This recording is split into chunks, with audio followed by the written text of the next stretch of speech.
नमस्ते बच्चों, आप सभी का स्वागत है। आज हम 8वां पाठ ही पढ़ेंगे, प्रदूषण। इसमें हमने वायु प्रदूषण पढ़ चुके हैं। आज हम पढ़ेंगे जल प्रदूषण। अब बताओ तो कुछ प्रश्न है कि हमारे उपयोग में लाया जाने वाला पानी जो है कौन कौन से जल स्रोतों से प्राप्त होता है। तो ये जल स्रोत जो है अशुद्ध पानी के नहीं होने चाहिए, पानी अम्लीय नहीं होना चाहिए। ये पानी जो है हमें कहाँ से प्राप्त होते हैं? जल स्रोत हो सकते हैं, नदी का पानी हो सकता है, तालाब का पानी हो सकता है, झील का पानी हो सकता है, बहता हुआ पानी हो सकता है, नहरों का पानी हो सकता है। और पानी ये शुद्ध होना चाहिए, साफ होना चाहिए, तो ही हम इसका उपयोग कर सकते हैं। अब दूसरा प्रश्न है, हम पानी का उपयोग कहाँ कहाँ करते हैं? पानी का उपयोग आप कहाँ कहाँ करते हैं? घरों में बर्तन धोने के लिए, कपड़े साफ करने के लिए, फिर खेत में पानी का उपयोग किया जाता है सिंचाई करने के लिए, बगीचों की सिंचाई करने के लिए उपयोग में लाया जाता है। औद्योगिक क्षेत्रों में जो है, कारखानों में बहुत सारी प्रक्रियाओं के लिए पानी का उपयोग किया जाता है। और यातायात के माध्यमों के रूप में भी जो है पानी का उपयोग करते हैं। अनेक यातायात के साथ उसमें किया जाता है। अब पृथ्वी पर कुल क्षेत्रफल कितना प्रतिशत पानी होता है? पृथ्वी के कुल क्षेत्रफल पर कितने प्रतिशत पानी होता है? ये आपको पहले मालूम है, भूगोल में आपने पढ़ा हुआ है कि पृथ्वी पर पृथ्वी के कुल क्षेत्रफल का 71% पानी पाया जाता है। कितने प्रतिशत? 71% पानी पाया जाता है। अब जल प्रदूषण किन किन कारणों से होता है?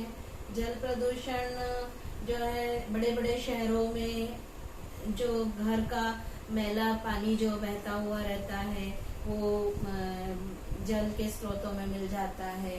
या और ग्रामीण क्षेत्रों में नदी का पानी जो उपयोग करते हैं लोग, नहाने के लिए भी उपयोग में लेते हैं, कपड़े भी धोने के लिए उपयोग में लाते हैं, पालतू जानवरों को ले जाते हैं और वहाँ पर नहलाते हैं।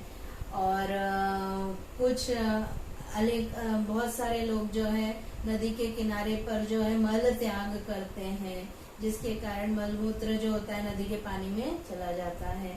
इन सभी गतिविधियों के कारण पानी जो है क्या हो जाता है? प्रदूषित होता है। अब जल ही जीवन है, ऐसा क्यों कहा जाता है? क्योंकि पानी के बिना, जल के बिना जीना असंभव है।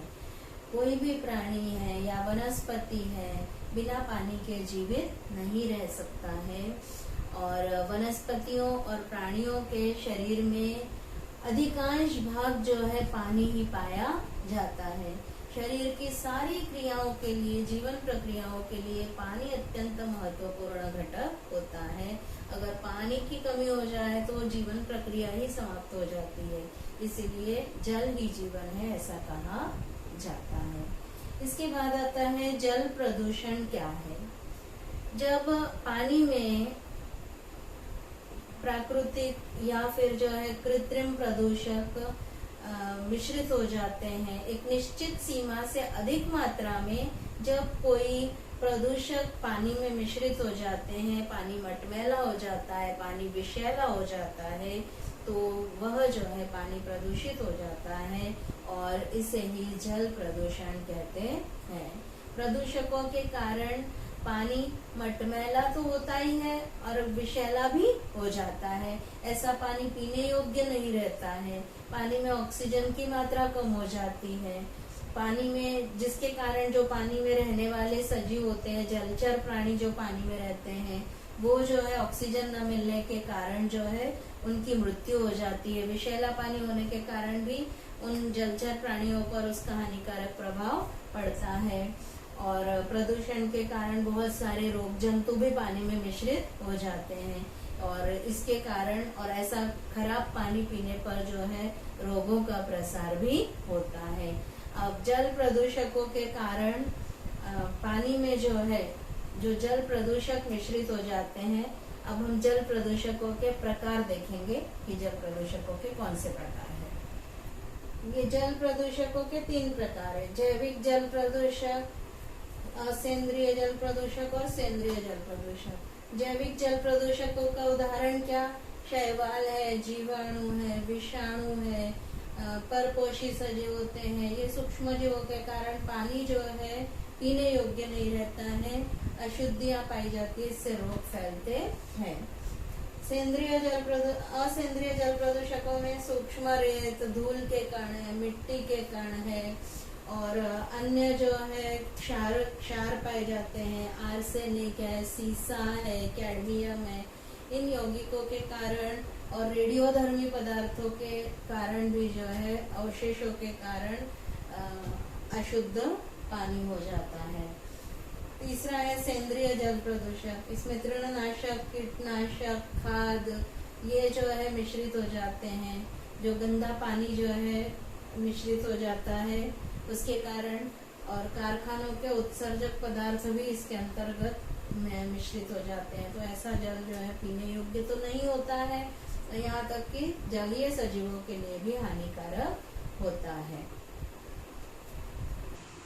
जल प्रदूषण के कारण, जल प्रदूषण देखिए बच्चों, चित्र में जल प्रदूषण दिखाया गया है। जल प्रदूषण के दो कारण हैं, एक प्राकृतिक कारण होता है और दूसरा मानव निर्मित कारण होता है। प्राकृतिक कारण में क्या, जलपर्णी में वृद्धि होती है, तो पानी में जो है जलपर्णी की वृद्धि होती है, जिसके कारण पानी में ऑक्सीजन की मात्रा कम हो जाती है, पानी का प्राकृतिक गुणधर्म बदलता है। अब पानी में जो पदार्थ होते हैं वो सड़ते हैं, संदूषित होते हैं, प्राणी और वनस्पतियों के अवशेष सड़ जाते हैं पानी में, तो पानी प्रदूषित हो जाता है। तलछट जो है के कारण, अवसाद के कारण, नदी के पानी के प्रवाह के कारण, नदी का पात्र बदलने के कारण भी प्रदूषण होता है। मिट्टी का क्षरण होने के कारण जैविक और अजैविक घटक उसमें मिश्रित हो जाते हैं। कवक की वृद्धि होती है, पानी में सड़ने वाले सेंद्रिय पदार्थों पर फफूंदी और जीवाणु की वृद्धि होती है। शैवाल की अतिरिक्त वृद्धि होने के कारण पानी अस्वच्छ हो जाता है। कृमि जो है, मिट्टी में पाए जाने वाले कृमि वर्षा के पानी में मिश्रित होकर, प्रवाहित होकर पानी में मिल जाते हैं। अब मानव निर्मित कारण जो है कौन से होते हैं, जो निवासी क्षेत्र का संदूषित पानी है, गांवों का, शहरों का संदूषित पानी जो है, मैला पानी नदी के बहते हुए पानी में, जलाशयों में छोड़ दिया जाता है।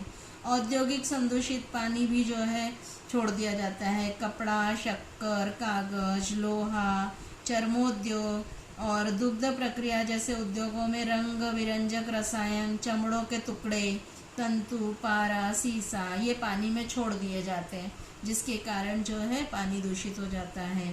खनिज तेल का रिसाव, यातायात के समय जो तेल गिर जाता है, जहाजों में से जो पानी तेल लाया जाता है तो वो रिसाव हो जाता है। टैंकर की सफाई करते समय पानी पर तेल की परत हो जाती है, तो पानी पर ऊपर परत जम जाने पर क्या होता है, पानी में ऑक्सीजन नहीं घुलती है, तो जिसके कारण जलचरों को ऑक्सीजन नहीं मिलती और जलचर मरने लगते हैं।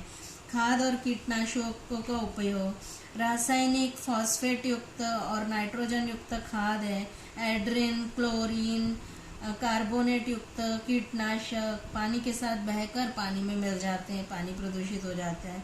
अन्य कारण भी है, नदी के पानी में मलमूत्र विसर्जित करना, कपड़े धोना, अंबाड़ी, रामबास, पानी में सड़ना आदि के कारण पानी प्रदूषित हो जाता है। अस्थि विसर्जन होता है, पानी में निर्माल्य विसर्जन कर देते हैं, प्लास्टिक में भरे हुए पदार्थ ही डाल देते हैं, तो प्लास्टिक प्रदूषण एक कितना बड़ा प्रदूषण है।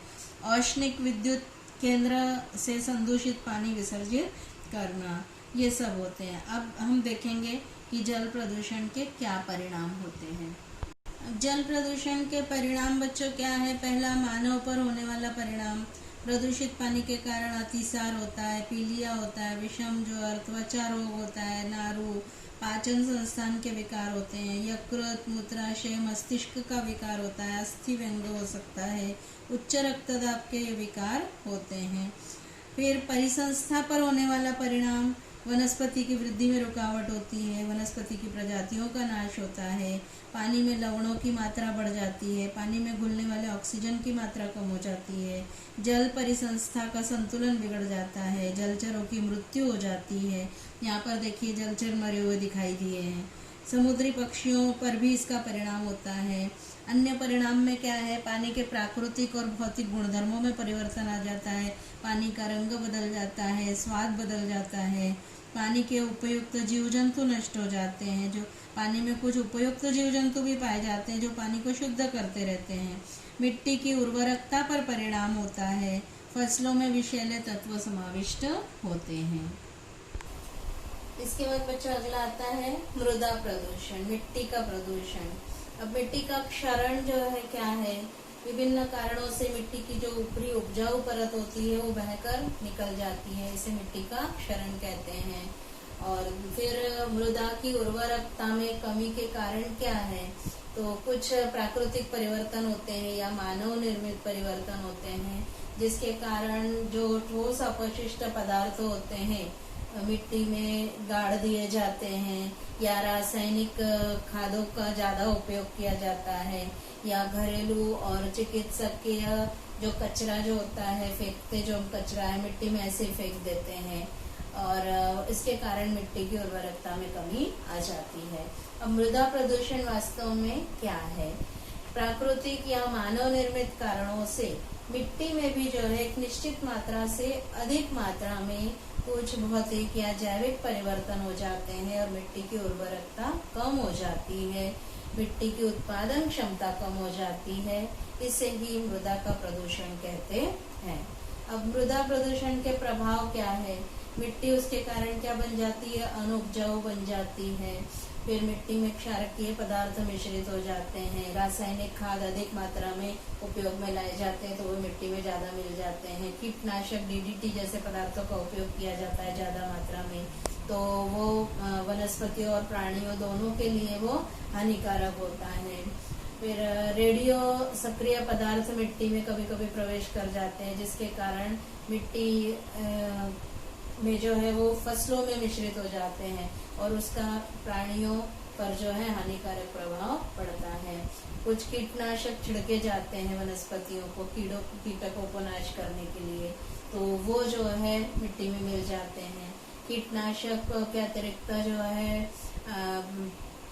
अधिक मात्रा में बहते हुए जो पानी में भी जो है मिश्रित होकर, कीटनाशक क्या है पानी में घुलनशील होते हैं, रासायनिक खादों का अधिक उपयोग करने पर वो भी पानी में घुलनशील होती है और पानी में घुलकर वो कहाँ चली जाती है, मिट्टी में चली जाती है, जमीन में भी जो है चली जाती है और उससे जल प्रदूषण भी होता है और मिट्टी का भी प्रदूषण होता है। और मिट्टी में जो रोग जंतु पाए जाते हैं उसके कारण भी रोगों का भी प्रसार होता है। अब मृदा प्रदूषण और वायु प्रदूषण और जल प्रदूषण के साथ क्या संबंध है, मृदा प्रदूषण का वायु प्रदूषण और जल प्रदूषण के साथ क्या संबंध है। जब गीले कार्बनिक कचरा जो होता है जल स्रोतों में फेंका जाता है तो उसके कारण वो कचरा सड़ता है और सड़ने पर हानिकारक जंतु जो है मिट्टी में मिल जाते हैं और पानी में भी मिल जाते हैं। वो रोग जंतु जो है सड़ के जो है उनकी वृद्धि होती है, पानी में चले जाते हैं, इससे मिट्टी का तो प्रदूषण होता है और वो पानी में के स्रोतों तक भी पहुंच जाते हैं और पानी का भी प्रदूषण होता है।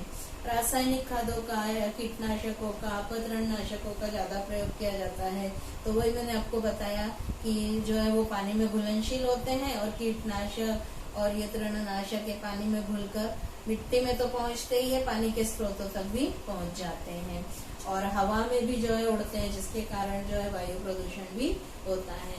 रासायनिक खादों का अत्यधिक उपयोग करने के कारण जो है मिट्टी प्रदूषित हो जाती है। फिर जो है खादें भी जो है क्योंकि पानी में मिश्रित होती हैं। फिर मानवीय मलमूत्र जो होते हैं और गोबर है, पक्षियों की विष्ठा, इससे भी जो है मिट्टी प्रदूषित होती है। इसी प्रकार बच्चों अपशिष्ट पदार्थों के सड़ने से आसपास के क्षेत्रों में दुर्गंध फैलती है और दुर्गंध में हवा में मिश्रित हो जाती है और वायु भी प्रदूषित हो जाती है। यही कचरा जो है पानी में मिश्रित हो जाता है तो पानी प्रदूषित हो जाता है। ऐसा कचरा रोग जंतु युक्त हो सकता है जिससे विभिन्न प्रकार के रोग और महामारी भी फैल सकती है। अब आता है प्रदूषण प्रतिबंध व नियंत्रण। इसमें भारत सरकार ने प्रदूषण पर प्रतिबंध और नियंत्रण करने के लिए नियम और कानून बनाए हैं। पर्यावरण को प्रदूषण मुक्त रखने के लिए कानूनों और नियमों का पालन करना चाहिए। पहला है जल प्रदूषण प्रतिबंध तथा नियंत्रण अधिनियम 1974। दूसरा है वायु प्रदूषण प्रतिबंध तथा नियंत्रण अधिनियम 1981। तीसरा है पर्यावरण संरक्षण अधिनियम 1986। फिर चौथा है जैव चिकित्सकीय अपशिष्ट संभारण और प्रतिबंध अधिनियम 1998।